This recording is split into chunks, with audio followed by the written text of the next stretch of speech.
So right in front of me, I have the Samsung Galaxy S20 Ultra 5G, a very long name for a very big phone, which is also a very expensive purchase if you're considering this device. Now, the big thing about the S20 Ultra compared to the regular S20s is the camera.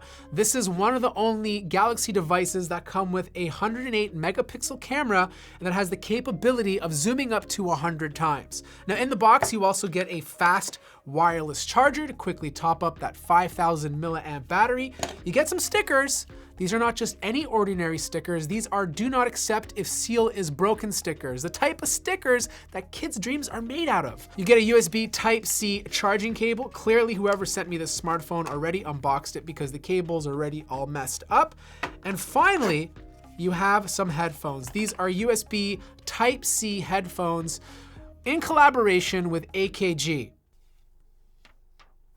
Now, to give you guys some context on how big the Ultra is, I have three other big smartphones on the table. Note 10 Plus, definitely the widest smartphone. It feels the biggest in the hand because of its width.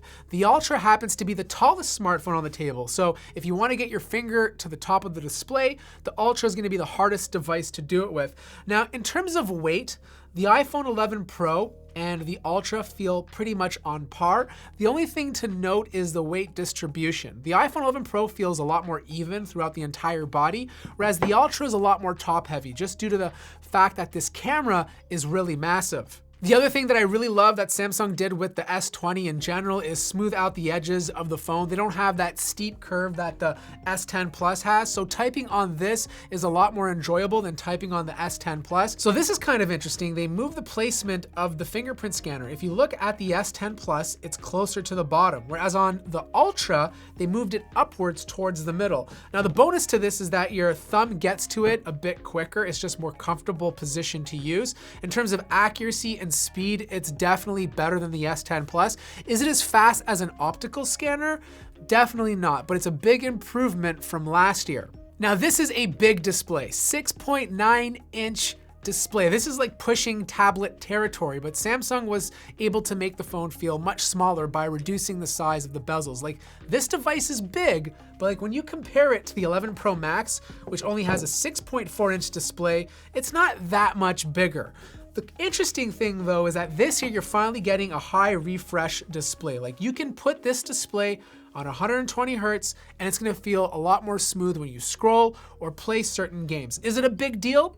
To most people, probably not, but to enthusiasts, they appreciate the smoothness. Now, the downfall to this is that it's limited to 1080p. Like, you can only use the high refresh rate at a lower resolution. As soon as you change it to QHD, you have to turn off the refresh rate and it goes down to 60 Hertz. What I would have loved to see instead was the ability to have 90 Hertz at QHD, at least giving us a compromise in terms of fluidity. But the big deal about these smartphones is obviously the camera. Like, the Ultra has the ultimate camera compared to the other S20 devices that they announced. Like, this is a phone with a 48 megapixel front-facing camera. And I need to know if the camera quality is better than the iPhone 11 Pro and last year's Samsung Galaxy S10 Plus. But the biggest deal is definitely the rear camera. 108 megapixels. You can zoom up to 100 times. Sure, it's gonna be digital. Yes, it's gonna be noisy. It's not gonna look the greatest, but whatever you're taking a picture of, at least you'll be able to make it out.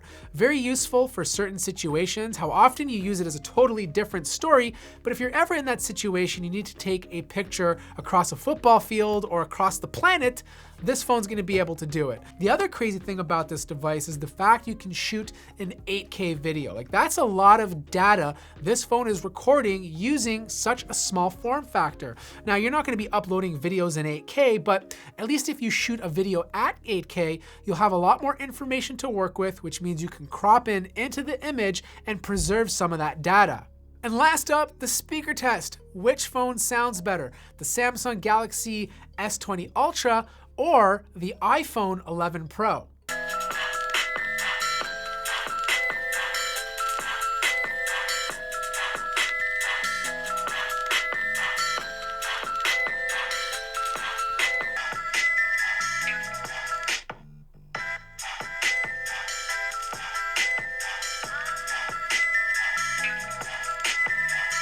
Okay, so I'm finding the iPhone 11 Pro Max has a cleaner sound signature. It's more balanced, like the low end doesn't sound as muddy as it does on the Ultra. However, I do find the Ultra gets a bit louder and it's pushing the high end a bit higher, giving you like more treble. So personal preference, I prefer the iPhone 11 Pro Max. Some of you might prefer the Ultra. So pretty much that's basically it for now for this unboxing. It has a 5,000 milliamp battery, so I'm gonna put it through its paces. Let me know what you want me to test out for the full review. Let me know what you want me to compare it to for the full review. Like the video if you liked it, subscribe to see it, and I'll see you guys in the next video.